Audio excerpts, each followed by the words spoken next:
sorria, né? Para parecer que você não está fazendo algo para aparecer para as pessoas, e isso é condenado por Cristo. Versículo 19 ao 21. Fala sobre o perigo de confiar nas riquezas, de como e onde anda o teu coração. Aí eu fiz uma pergunta, que talvez a mesma pergunta que você faz. Será que Jesus mudou o tema do que ele estava falando? Porque ele vinha numa sequência bem lógica, falando sobre aparência, falando sobre fazer as coisas para Deus, não para aparecer, não para que receba a glória de homens, e aí ele entra, né, sobre a questão de não confiar em riquezas. Ele diz, pois onde estiver o teu tesouro, ali está o teu. Ele não mudou. Diga assim para teu irmão, ele não mudou o tema. O que Jesus está tratando aqui, meus irmãos, é de como, Anthony, você enxerga as coisas. Por isso a leitura que nós fizemos, logo depois do versículo 21, quando ele fala da riqueza, sobre o coração estar em algo, ele diz, são os seus olhos a lâmpada do teu corpo. Se teus olhos forem bons, todo o teu corpo será luminoso. O que Jesus vem falando, pastor Alisson, é de como o cristão deve enxergar as coisas que faz para Deus. Onde está o teu coração naquilo que você faz para Deus? O que você faz para Deus? Tem espírito? Tem coração? Ou tem simplesmente algo automático? Ou é simplesmente algo como escovar os dentes? Como dormir? Algo que você faz porque aprendeu a fazer? Será que você dá o dízimo, dá a oferta de algo automático? Será que você vem para a ceia num automático? Ou tudo que você faz para Deus, existe uma visão correta daquilo que você faz? É o que Cristo está questionando aqui. É a maneira como você enxerga. Como você enxerga o dinheiro? Como você se comporta quando você tem dinheiro? Ou como você se comporta quando você não tem dinheiro? Tudo é a maneira como enxergamos. Se os teus olhos, como é que diz? Se os teus olhos forem bons, todo o teu corpo será. Meus irmãos,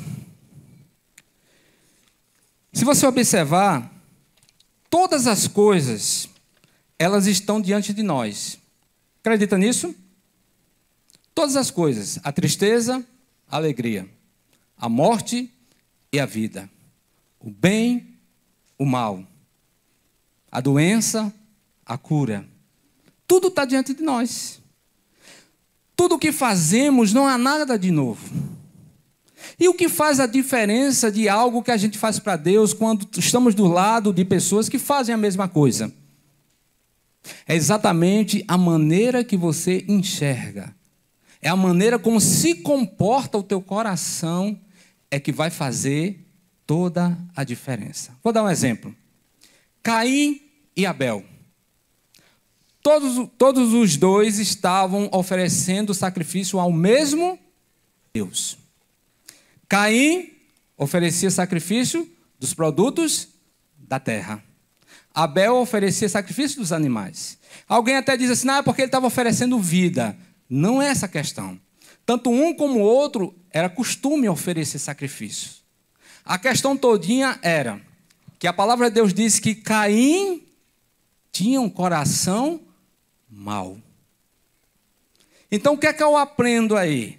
A diferença entre um sacrifício e o outro sacrifício não é o sacrifício somente em si, que é importante, dar o melhor para o Senhor. Né? Vou dar um exemplo, depois eu volto para esse assunto. A gente que é acostumado a contar as ofertas, né? Aí às vezes a gente pega um envelope, está lá o dinheiro todo amassado, não é isso? Todo rasgado. Será que estamos dando o melhor para o Senhor? É esse tipo que eu estou dizendo. É a oferta. Você vem para a igreja, sabe? E vem de todo jeito, não se prepara em casa, não faz uma oração. Você vem para... O culto deve começar em nossa casa. É isso que está dizendo aqui. Então, por favor, pode voltar. Segura. Eu disse, tu me lembra? Tu esqueceu também. Meu Deus do céu. Caim e Abel. Eu digo, pastor, me lembra? Aí quando eu volto para ele, ele não lembro.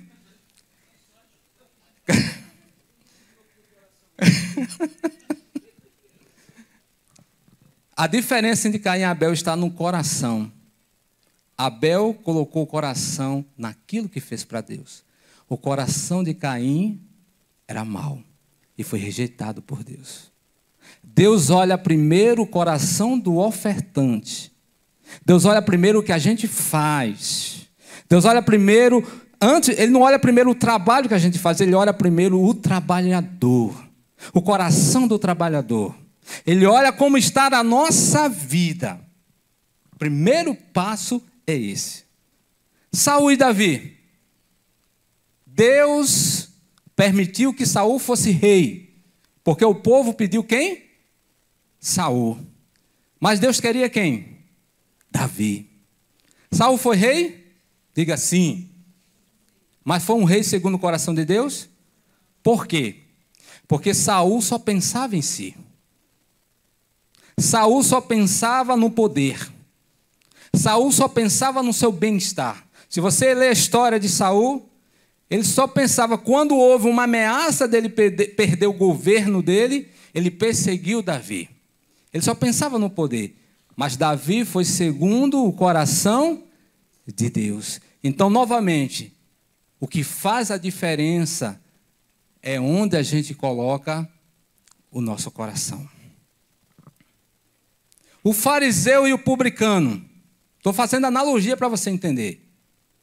O fariseu e o publicano. O fariseu chega e diz assim: Senhor, eu jejuo tantas vezes, eu oro tantas vezes, eu faço isso, eu vou para a igreja, não sou como esse publicano, pecador, miserável. Aí o publicano diz, a palavra diz que ele nem olhava para cima. Ele bate no peito e diz: Senhor, sê propício a mim, pecador. Sabe qual é a grande diferença aí? É a maneira como se coloca o coração perante Deus. Aquele fariseu não estava mentindo, ele podia jejuar. Ele estava dizendo para Deus que jejuava, que fazia isso, ok. Mas a maneira como a gente chega diante de Deus é o que faz a diferença, porque onde está o teu tesouro, ali também está o teu. Será que o nosso coração estão realmente nas coisas de Deus? Porque se não estiver, eu posso fazer 1001 coisas na igreja e fora da igreja, mas Deus nunca vai me ver como algo aceitável diante dele, até que, diga assim, até que eu ponha o meu coração naquilo que eu faço para o Senhor. Seja em varrer uma igreja, seja ficar na recepção, seja pregar a palavra, seja recepcionar alguém, seja cantar um louvor, seja tocar um louvor, seja fazer uma visita, seja dar uma oferta, tudo eu tenho que fazer com o espírito e em verdade, com o coração naquilo que eu faço. Segunda e última coisa. Enxergue uma solução nas coisas improváveis. Todas as coisas estão em nossa frente, seja tristeza, alegria, como eu falei. Mas será que diante dessas circunstâncias temos enxergado a solução? Porque a maneira que eu vejo as coisas, a minha cosmovisão das coisas, vai me fazer agir para solucionar ou não as situações que me aparecem. Exemplo.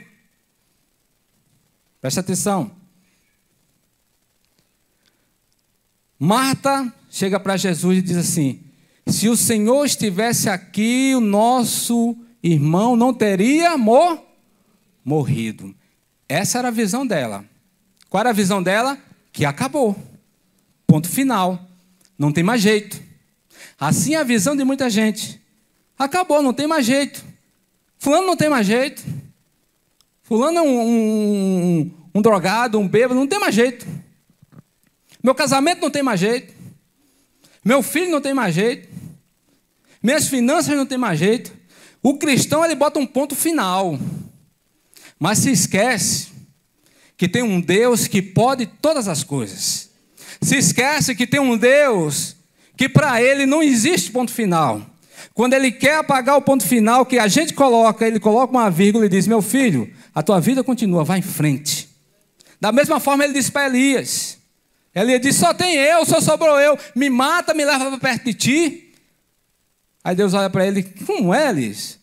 Igual a ti tem um bocado. Come pão aí, come. Vai, eu vou te substituir, mas tua vida vai continuar. Meu querido, é a maneira como enxergamos, vamos agir para resolver as nossas dificuldades. Paulo chega diante da cidade de Atenas e vê lá um monte de imagens. A idolatria era grande. Ele se comoveu. Talvez muitos de nós, e talvez até eu mesmo, eu tinha dito: eu vou pregar para esses idólatras. Tudo idólatra aqui, se prostrando diante de imagem. Mas onde era um problema? Olha a cosmovisão de Paulo. Ele enxerga uma oportunidade para se pregar o Evangelho. Ele prega o Evangelho e ganha muitas almas atenienses para Jesus. Quando o Espírito Santo vem em Pentecostes, há uma confusão tremenda ao redor, a ponto de muitos dizerem assim: esses homens estão bêbados a uma hora dessa. Se fosse uma igreja orgulhosa, dizia: bêbados? Vamos para outro lugar, essas pessoas não merecem o que Deus mandou para nós, o Espírito Santo. Mas o que aqui Pedro faz? Pedro pega aquela adversidade, aquele problema e torna numa solução. Ele prega o Evangelho, diz o que está acontecendo e ele simplesmente ganha mais de 3.000 almas para Jesus. O que eu quero dizer, meus irmãos? Diante das adversidades, enxergue a solução através da visão que Cristo te dá. O paralítico queria ir até Jesus. Qual o problema que o paralítico encontrou? A multidão. Ninguém sabe se foi o paralítico, se foi os amigos. Talvez, aqui eu estou conjecturando. Ele pode ter dito assim: vamos embora, né? Uma multidão dessa aí, a gente não vai chegar nunca perto de Jesus. Talvez eles possam ter dito. Mas aí alguém deve ter pensado da seguinte forma: olha, não vamos desistir. Existe uma solução. Vamos pelo telhado, a gente abre o telhado e desce onde ele está pregando. E é exatamente isso que acontece. A fé deles era tanta que assim que eles chegam, Jesus olha a fé daqueles homens. Não diz só de um homem, dos homens. Era grande. Jesus diz: teus pecados estão perdoados. Sabe por quê? Porque onde tinha um problema, eles enxergaram uma solução. Pergunta ao teu irmão: qual é o teu problema? Pergunta ela assim: qual é a tua dificuldade? Diga assim: em Cristo você encontra a solução. Eu tenho 1 minuto e vou finalizar com uma história, pastor. E aí eu oro para finalizar. Já contei essa história, mas essa história vem muito a ver com o que eu estou contando a você. A maneira como enxergamos as coisas vai determinar se a tua vida tem luz ou trevas. A maneira como você enxerga a vida vai te dizer quem você é. A maneira como você enxerga as adversidades vai te dizer quem você é. Certo vendedor foi chamado para vender sapato em uma ilha. Quando ele chega nesta ilha, já tinham preparado o navio cheio de sapatos, de calçados.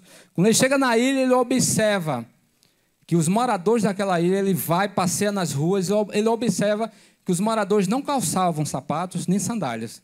Eles andavam descalços. E aí ele vai e liga para a fábrica e diz: olha, cancela tudo, porque aqui a gente não vai vender nada. Ninguém aqui gosta de calçado, nem de sapato, nem de sandália, de nada. Cancela. E volta. Depois de alguns meses, manda um outro vendedor para aquela mesma ilha. O vendedor chega, faz a mesma coisa. Era praxe do vendedor. Passa nas ruas, nas casas e observa a mesma coisa. Que aquele povo não usava calçados. O vendedor pega o telefone, liga para a fábrica e diz: manda todo o estoque, porque o povo aqui não usa calçado. É a oportunidade que a gente tem para vender muito sapato, muita sandália, muito calçado. E aquele vendedor, naquele mês, bateu o recorde de venda. Sabe por quê? A maneira que enxergamos os problemas vai determinar a solução através da visão de Cristo Jesus. Amém? Vamos ficar em pé. Pai, obrigado, Senhor, por cada vida que aqui está. Deus, nos ajuda a nunca pensarmos de forma negativa diante das dificuldades, mas nos dá a direção para sempre encontrar uma solução, orando e buscando. Pai, não permite que o nosso coração esteja distante do Teu altar quando fizermos as coisas para Ti, mas que o nosso tesouro seja o Senhor. Que aquilo que fizermos seja para a honra e glória de Ti, não para a honra e glória de homem, mas somente do Senhor. Nos ajuda, Senhor, a entender isto em nome de Jesus. Receba a bênção, meu irmão. Que o amor de Deus e a graça do nosso Senhor e Salvador, Jesus Cristo, e as consolações do doce Espírito repouse sobre todo o povo de Deus, hoje e sempre. Amém. Vai na paz do Senhor.